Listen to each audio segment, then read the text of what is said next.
बिस्मिल्लाहिर्रहमानिर्रहीम, अस्सलाम वालेकुम। Welcome to my channel literature with WB। और आज की हमारी इस वीडियो का टॉपिक है एमिली डिकिंसन, जिनका कि मुकम्मल नाम एमिली एलिज़ाबेथ डिकिंसन था। और साथ ही साथ हम इनका एक major work hope is the thing with feathers को भी पढ़ेंगे।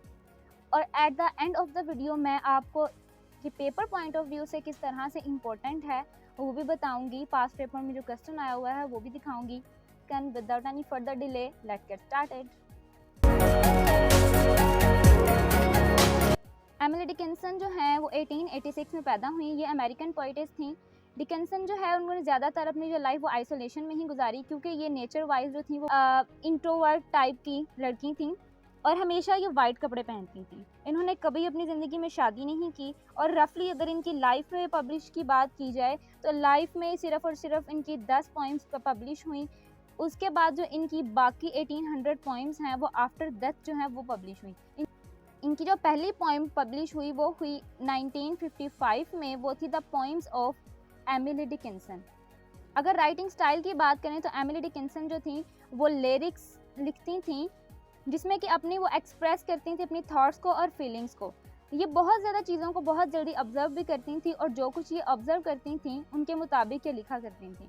इनके जो थीम्स थे वो यूनिवर्सल होते थे और इनका जो स्टाइल था वो कन्वेंशनल था। ये ज़्यादा को टिपिकल पोइटिक रूल्स को फॉलो नहीं करती थी, लेकिन जो इनका स्टाइल था वो बहुत यूनिक था, इनका अपना स्टाइल था। ऐसा कोई भी थीम नहीं है जो कि एमिली ने अपने काम में अपनी पोइट्री में डिस्कस ना किया हो। इन्होंने लाइफ के बारे में डिस्कस किया, डेथ के बारे में डिस्कस किया और इमोशंस, इन सब चीज़ों के बारे में डिस्कस किया। जो लिटरेरी टेक्निक्स वो अपनी राइटिंग में यूज़ करती थी, अपनी पोइट्री में यूज़ करती थी, उनमें आयरनी, ह्यूमर, पंज और स्टायर आ जाता है।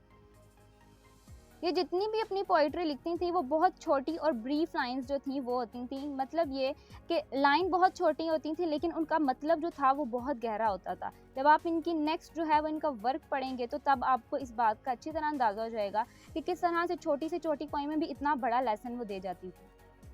इनकी पोइम्स का कोई इतना खास कोई टाइटल नहीं होता था, बल्कि जो भी इनकी पोइम होती थी उसकी जो फर्स्ट लाइन होती थी वही उसका टाइटल हो जाता था। अगर राइम स्कीम की बात करें तो ABCB ये राइमिंग स्कीम होती थी इनकी पोइम्स में।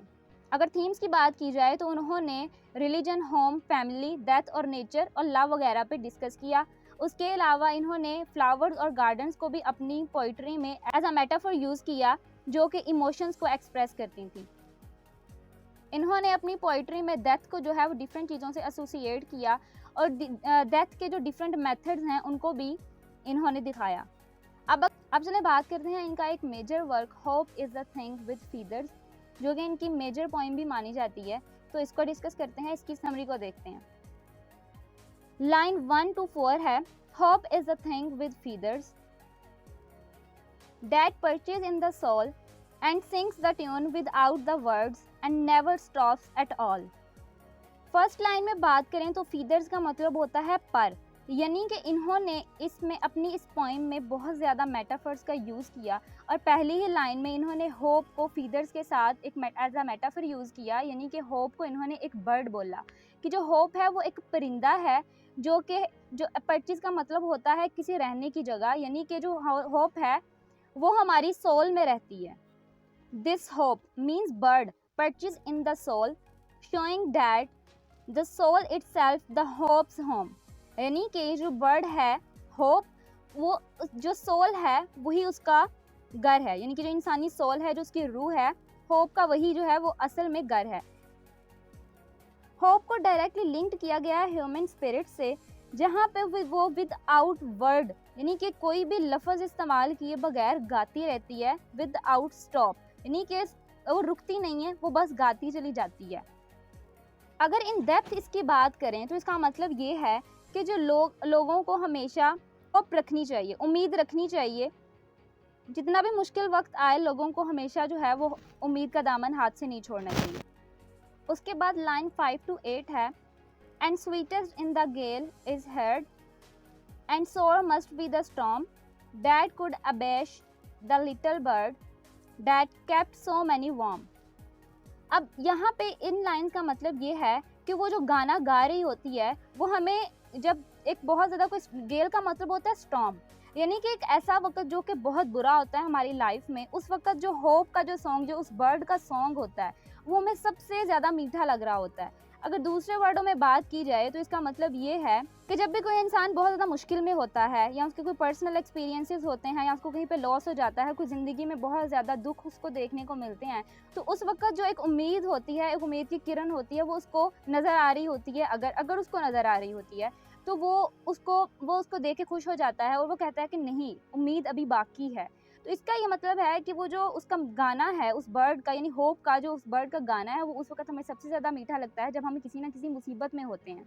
और ये जो होप जो बर्ड है, वो उस वक़्त लोगों को जो है वो वार्म रखता है, यानी कि उस जब लोग बहुत ज़्यादा जो वर्स्ट किस्म के सर्कमस्टांसेस से गुज़र रहे होते हैं, उस वक़्त अगर बहुत कोई क्रिटिकल सिचुएशन से गुज़र रहे होते हैं, तो उस वक़्त ये जो होप नामी जो बर्ड है, वो इंसानों को बहुत ज़्यादा वार्म करता है, उनको बहुत ज़्यादा तसल्ली देता है। उसके बाद जो इसकी आखिरी 4 लाइन्स हैं 9 टू 12, उसमें ये कहता है, यानी कि अब ये जो सॉन्ग है, इस होप बर्ड का जो सॉन्ग है, वो कहता है कि मैंने इसको चिलेस्ट लैंड में भी सुना। चिलेस्ट लैंड यहाँ पे भी मेटाफर का यूज़ हुआ है, यानी कि बहुत ज़्यादा मुश्किल हालात में भी मैंने इस सॉन्ग को सुना। इंसान उम्मीद का दामन अगर ना छोड़े कभी भी, तो उसको ज़िंदा रहने की एक उम्मीद नज़र आती रहती है।